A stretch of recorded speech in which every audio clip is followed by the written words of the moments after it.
Menggunakan data dan fakta palsu itu berbahaya, apalagi hanya sekedar untuk menjatuhkan incumbent, sebutlah begitu. Jadi menurut saya ini yang tidak pantas ditunjukkan dan dipertontonkan kepada rakyat Indonesia. Mas Anies ini lebih banyak lagi.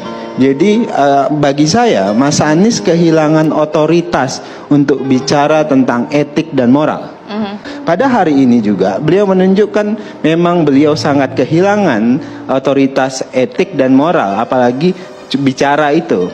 Anda lihat ini Tempo itu mecek fakta.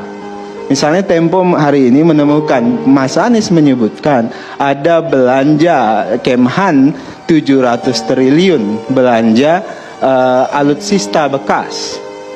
Itu adalah kebohongan yang teramat sangat dipertontonkan Mas Anies untuk sekedar mau menjatuhkan Pak Prabowo.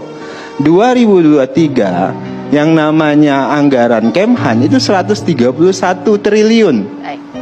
Yang dibelanjakan untuk alutsista itu ada sekitar 30 triliun. Dari mana data yang menyatakan 700 triliun dibelanjakan untuk alutsista bekas? Sekali lagi, menggunakan data palsu, menyebarkan hoak untuk sekedar memfitnah dan menjatuhkan orang lain, orang yang selama ini punya komitmen terhadap bangsa dan negara, itu tentu adalah tindakan yang haus kekuasaan tapi abai etika. Mas Anies secara terbuka menyatakan tidak ada yang rahasia dalam pertahanan. Itu pernyataan yang sangat berbahaya untuk Indonesia. Ada yang tidak rahasia, ada yang rahasia tentu. Dan Pak Prabowo tahu persis seperti disampaikan oleh Mas Sukamta dan Bang Andreas. Ada yang rahasia dan ada tidak. Pak Prabowo sejak awal menyatakan dalam diplomasi internasional yang harus kita tunjukkan di awal itu adalah advantage-nya kita.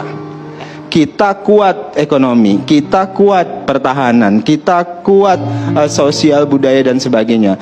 Ketika kita datang di arena diplomasi dengan kekuatan itu, maka kita akan disegani, maka kita akan dihormati. Berbeda dengan Mas Anies tadi. Mas Anies datang dengan omong-omong, mau gombal. Jadi ibaratnya begini, ini Mas Anies dalam diplomasi luar negeri mau seperti cowok yang penuh gombal. Jadi datang ke pacarnya atau calon istrinya dengan ngomong, saya akan mensejahterakan Anda, saya akan bikin ekonomi kita lebih baik, jangan khawatir deh, saya punya mobil. Ternyata dompetnya kosong, ternyata nggak punya kerjaan, jadi cuma gombal dan omong-omong. Nggak bisa begitu dalam diplomasi. Oke, itu catatannya dari Bang Daniel ya.